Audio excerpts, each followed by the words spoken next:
Quito fue sede de la tercera reunión del Consejo de Ministros del Banco del Sur. $100 millones de ingresos en el 2016 por la incorporación del bloque 43 ITT. Ministro de Finanzas participó de entrevista en radio pública.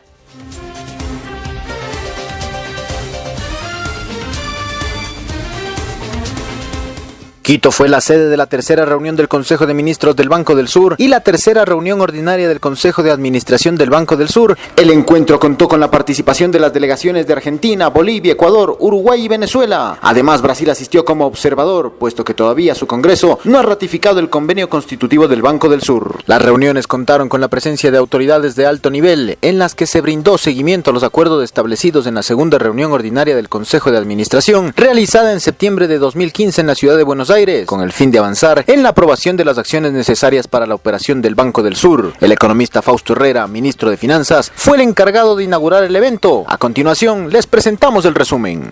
Para mi país, Ecuador, es un honor contar con la presencia de las delegaciones internacionales en esta sede de UNASUR, que se ha constituido en un símbolo de integración regional. Sean ustedes bienvenidos a esta reunión que significa un importante avance en la consolidación institucional del Banco del Sur, entidad que aspiramos se convierte en una gran alternativa financiera de la región para impulsar proyectos estratégicos que promuevan el desarrollo de nuestros pueblos. En esta cita haremos un seguimiento de los acuerdos establecidos anteriormente y avanzaremos en definir acciones que permitan la operatividad del banco, como es el reajuste de las fechas del cronograma de los aportes de capital que realizan los países miembros y el nombramiento del directorio ejecutivo del banco. En este contexto, me permito a nombre de la República del Ecuador enfatizar el irrestricto apoyo económico en cuanto a los aportes de capital que le corresponden realizar al Ecuador, porque entendemos que la puesta en operación del banco debe trascender la situación económica actual y las tendencias políticas de los gobiernos. Quiero aprovechar este espacio para motivar a las autoridades de los países amigos aquí presentes a comprometer sus aportes de la misma forma. Quisiera recordar que en el Ecuador, como en el resto de la región, en la década de los 90, se marcó una etapa de reformas que pretendían restringir la intervención del Estado. Las políticas públicas diseñadas en esta época afectaron notablemente la función rectora del Estado en todos los ámbitos del quehacer nacional, incluyendo el económico. Ese escenario creó las condiciones idóneas para que organismos bilaterales de financiamiento interfieran en espacios propios del Estado, dando como resultado la imposición de políticas que derivaron en el desmantelamiento de servicios públicos como salud, educación, infraestructura y servicios básicos, afectando el bienestar de todos los ecuatorianos, especialmente a los más pobres.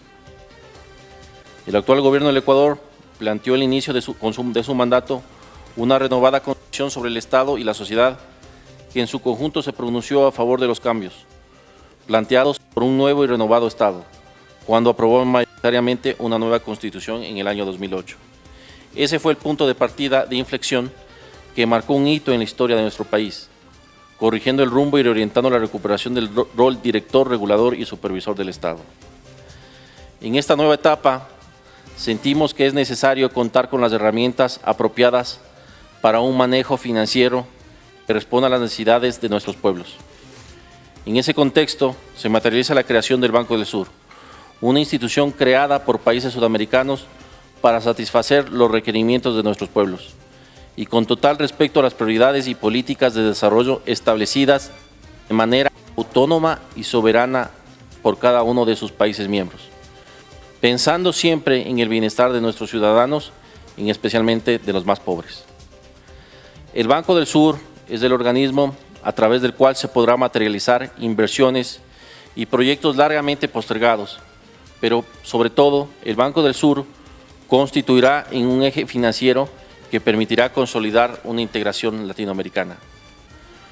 Por parte del Ecuador, deseo expresar el inquebrantable compromiso por lograr dotar de instituciones regionales sólidas que promuevan y favorezcan la integración de nuestros países.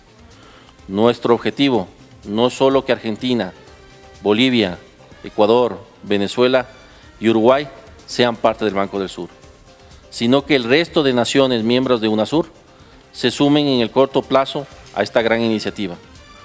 porque toda la región podrá beneficiarse de contar con una alternativa de financiamiento propia, nuestra, que nos permite impulsar proyectos de gran importancia, que sean el sustento de un mayor intercambio comercial y que seamos capaces de mejorar nuestra productividad con nuestros propios capitales.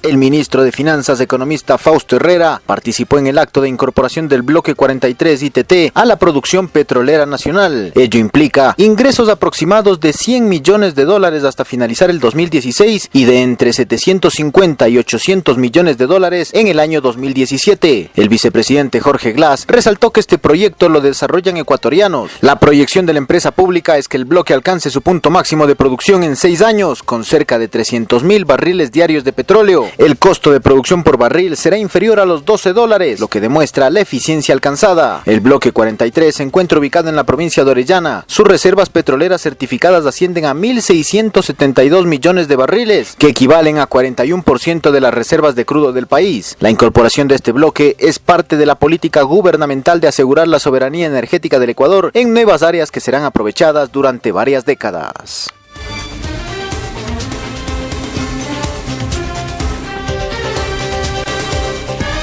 El economista Fausto Herrera, ministro de Finanzas, participó en una entrevista en Radio Pública de Ecuador, en la que abordó temas inherentes a la actualidad económica del país. Enseguida, les presentamos un resumen. Muchos analistas económicos decían que en diciembre del 2015 no íbamos a salir de esta. Y ahora sí, el gobierno iba a caer en problemas económicos bastante serios. Sí, tuvimos problemas económicos, pero lo hemos afrontado bastante bien. Lo más importante es lo que no pasó. Lo que pasó, nosotros hemos tenido un plan, se han cumplido los objetivos de nuestro plan económico, de nuestro programa de ajuste que teníamos. Hemos bajado, lo más importante, la debilidad de la economía ecuatoriana es la brecha externa. Pudimos controlar esa brecha externa ya en estos meses. Tenemos ya un superávit en la balanza comercial. Ajustamos la parte fiscal y automáticamente hoy creemos que podemos dar vuelta al ciclo económico y en el último semestre del año creemos que podemos tener un crecimiento trimestral en los próximos meses. Ya, pero cuando mencionas, por ejemplo, ¿qué es lo más importante? Es lo que no pasó. ¿Y qué es entonces lo que no pasó? Lo que no pasó es lo que esperaba la oposición. Lo que pensaban los analistas económicos que les pagan las cámaras y el sistema financiero y la banca. Pensaban que nosotros no nos iban a dar un centavo más, pero el analista internacional, el sistema financiero, sabe cómo manejamos la economía y el ajuste que hicimos el ajuste más importante en América Latina. Sí. Ajustamos casi 2 puntos del PIB en las cuentas fiscales. Tomamos las medidas que teníamos que tomar. Los economistas serios saben lo que hicimos. Ya, lo que pasa es que aquí quieren tapar el sol con un dedo. Yeah. Y hay un montón de aberraciones. Si nosotros hubiéramos hecho un ajuste fiscal más fuerte como querían, que es la receta de la oposición y la receta ortodoxa, automáticamente hubiera sido una recesión mucho más grave y un desempleo mucho más fuerte. Y es lo que el Fondo Monetario nos pedía, a un ajuste más fuerte. Entonces, nosotros no vamos a hacer eso. Nuestro principal objetivo es tratar de mantener el poder adquisitivo del pueblo ecuatoriano y evitar que cualquier ajuste que hagamos en la economía, que se tenía que hacer, claro, porque obviamente con 9.000 millones menos, no es que se podía quedar uno sentado y sin hacer nada. Podríamos haber tenido problemas muy serios, claro, mucho más grave que esto acá. Y la diferencia es, nosotros hicimos un ajuste que no afecte especialmente a los más pobres de este país y que lo vayamos haciendo paulatinamente.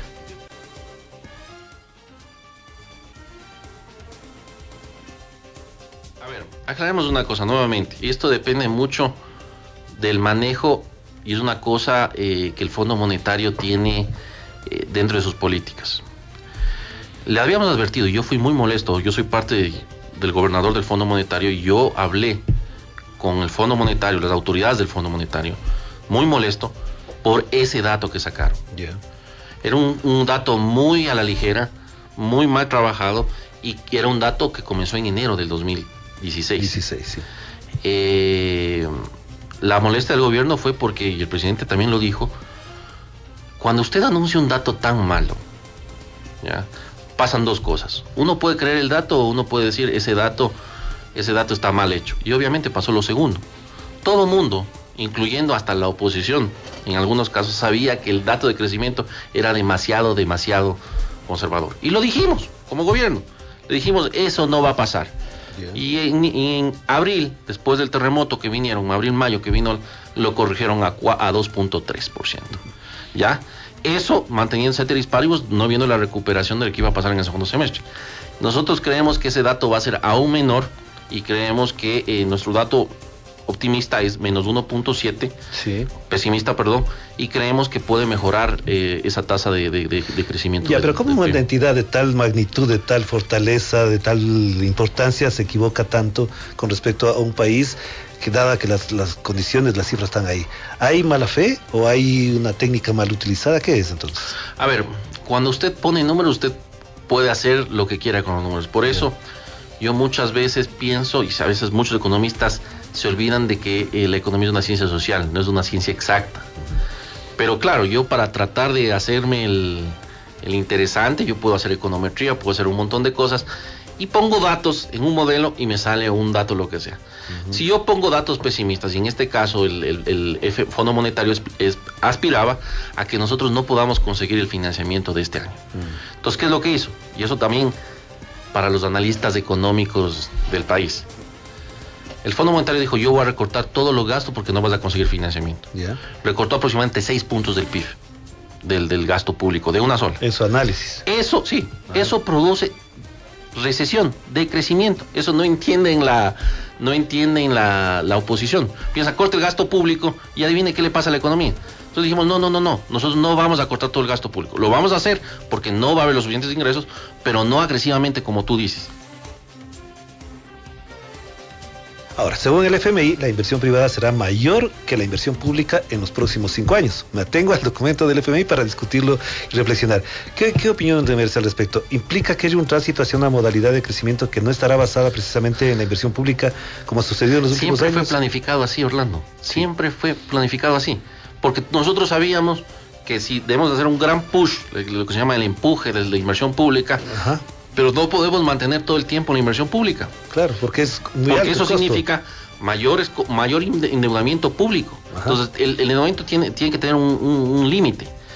Y teníamos que tratar de hacer lo que se denomina una transición a que la inversión privada comience a generar el push nuevamente para seguir creciendo. Claro. Pero ¿Cómo con son? mejores Sí. condiciones. Claro. Es nuevamente mejores condiciones de electricidad, carreteras, todo eso. Y eso está pasando. El gobierno ha trabajado durante todo este año para que esa inversión pública comience a venir. Y hemos tenido grandes... La inversión privada. La inversión privada, perdón. Ajá. Comienza a venir y hemos tenido grandes aceptaciones. O sea, el Estado ha creado las condiciones y la infraestructura básica, productiva para el desarrollo privado. Exacto. Entonces, ¿qué le ha faltado al sector privado?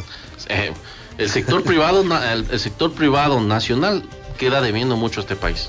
Hay muchos, o sea, tampoco es que no ha hecho. Ha ido creciendo en perspectiva a la inversión pública. Pero la inversión pública creció mucho más que la inversión privada. Pero es el momento en que la inversión privada crezca más que la inversión pública y sea el motor de la economía ecuatoriana.